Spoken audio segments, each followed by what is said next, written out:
G'day, I'm Debbie O'Shea, and this is the Crescendo Music Education Podcast, episode number 143.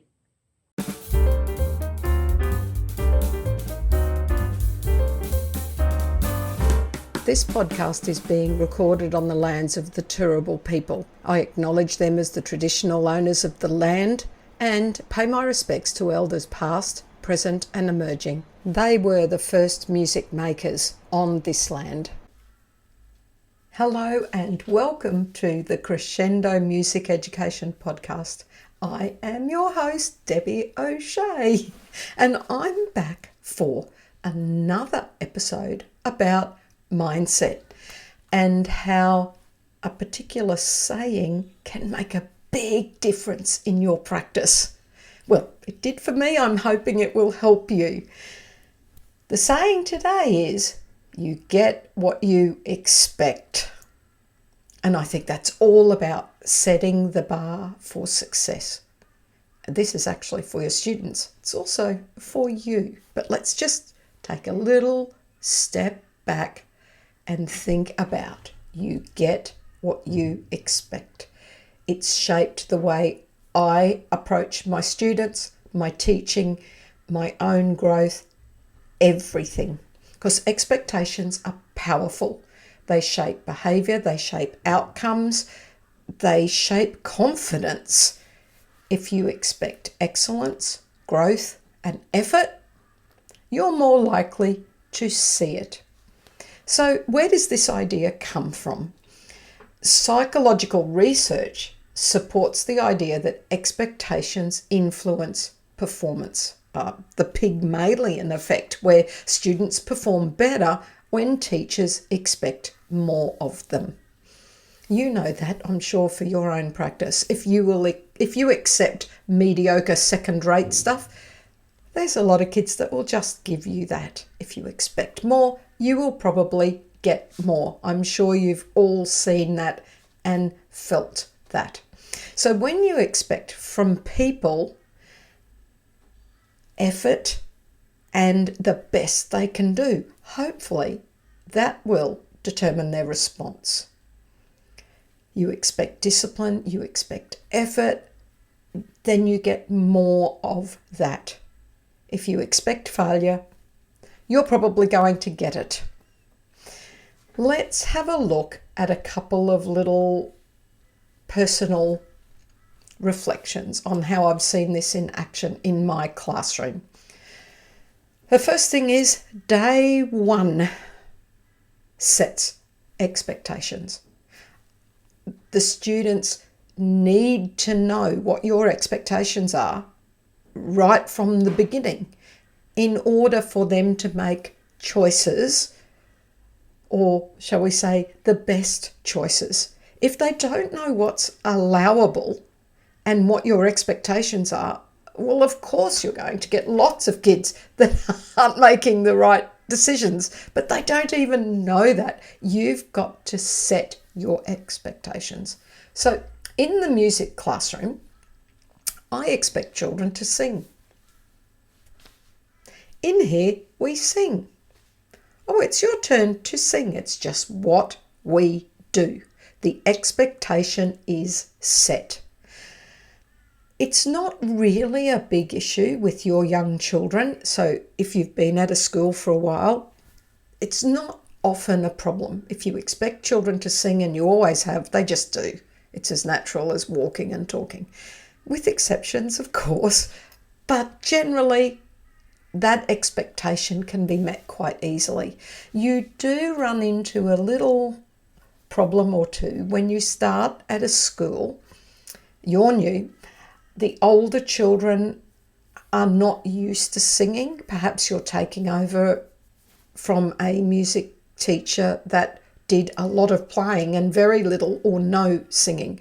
Then suddenly you're asking 10, 11-year-olds to sing in front of people, and they're going, you want me to what? So you might set that expectation, but that's going to be a lot harder. That is a different thing. You will have to build those skills and confidence very slowly. They're not just going to do it straight away. But younger children tend to sing more readily, and once you've set that expectation, that's it. They just sing.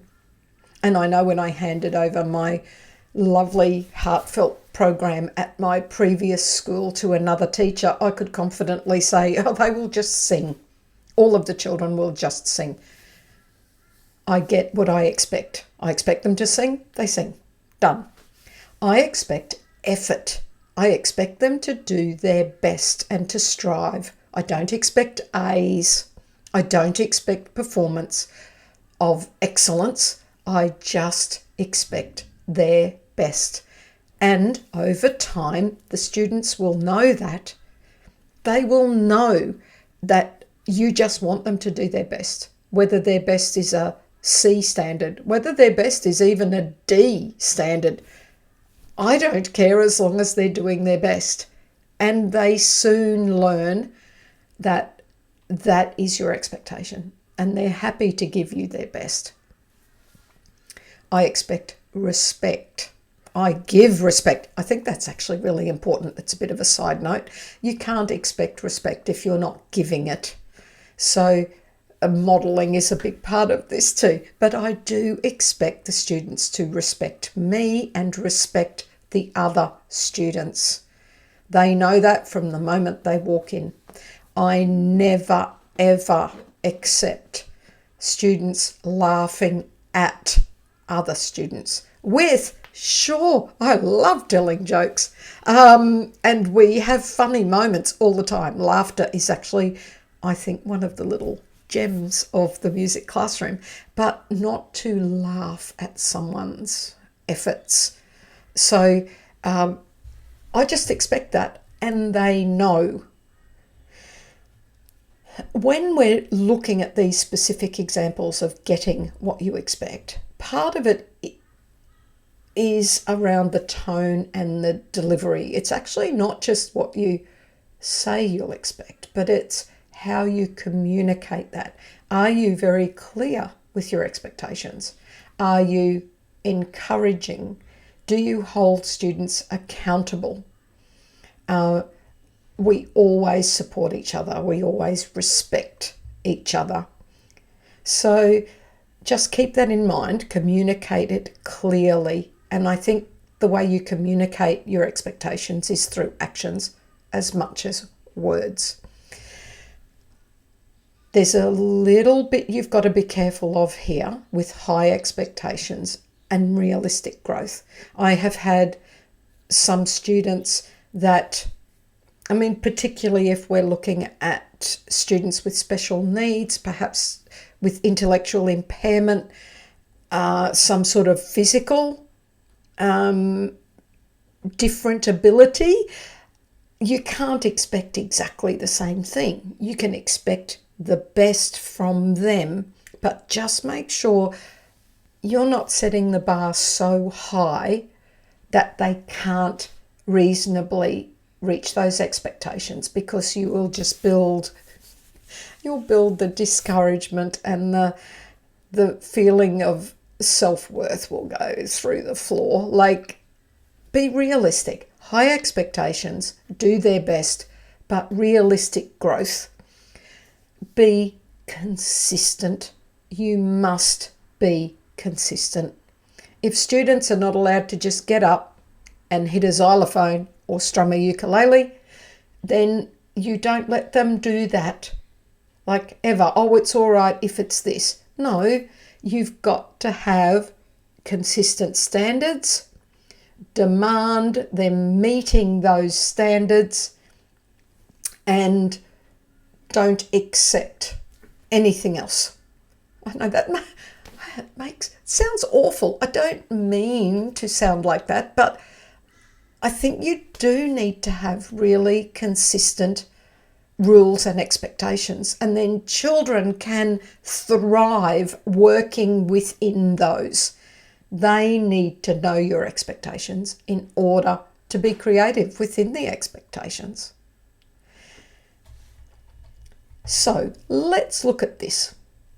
In your teaching, if you just reflect at the moment on your situation, Are you expecting more or enough from your students? Or are you assuming some limits that maybe aren't there?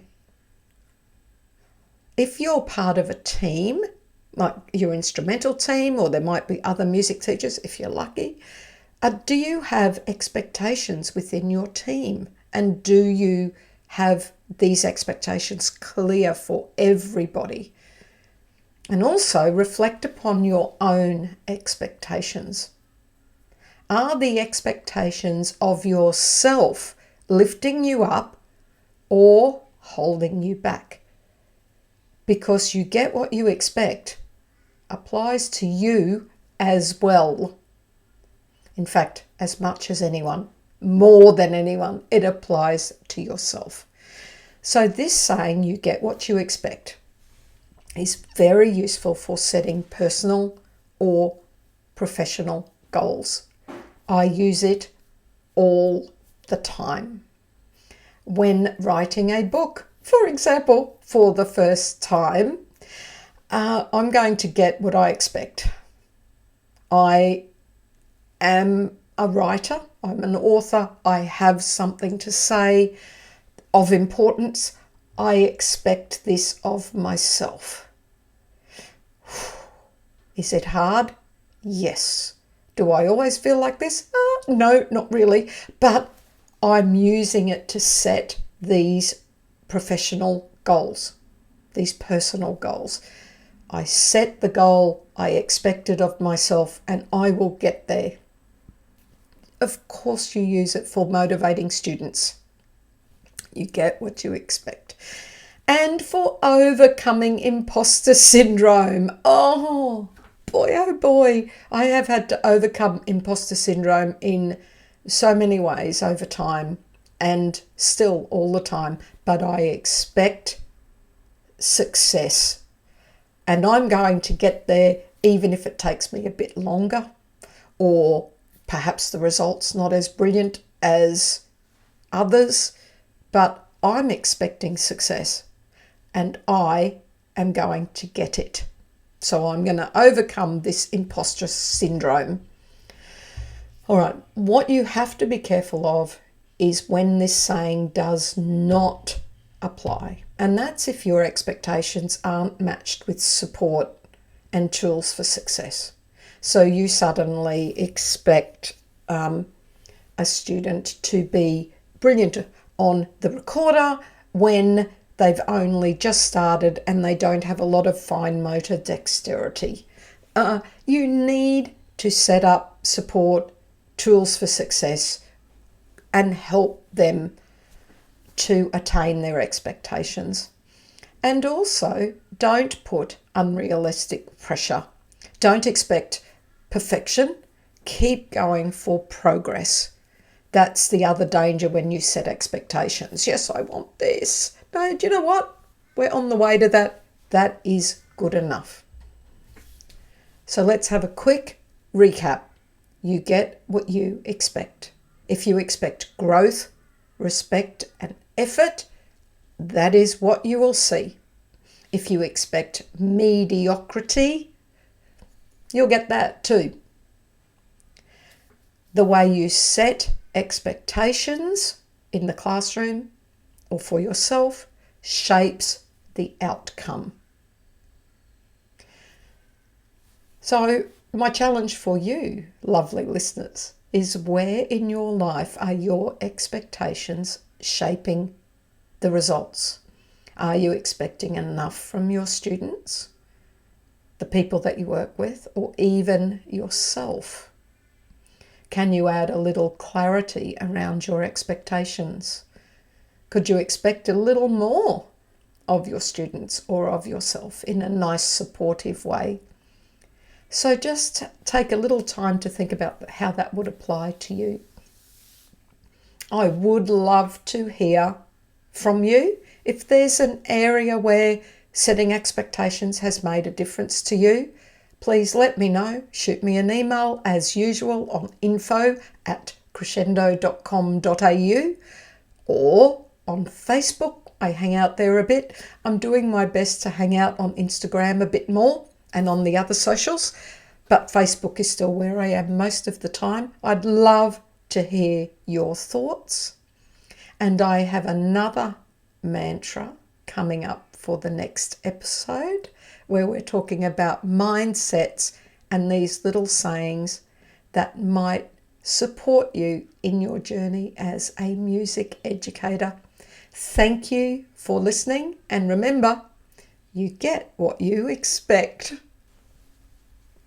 As we know, laughter relieves stress. Don't lose sight of the funny side of life. You do know why ghosts are bad liars, don't you? That's because you can see right through them. Oh, no.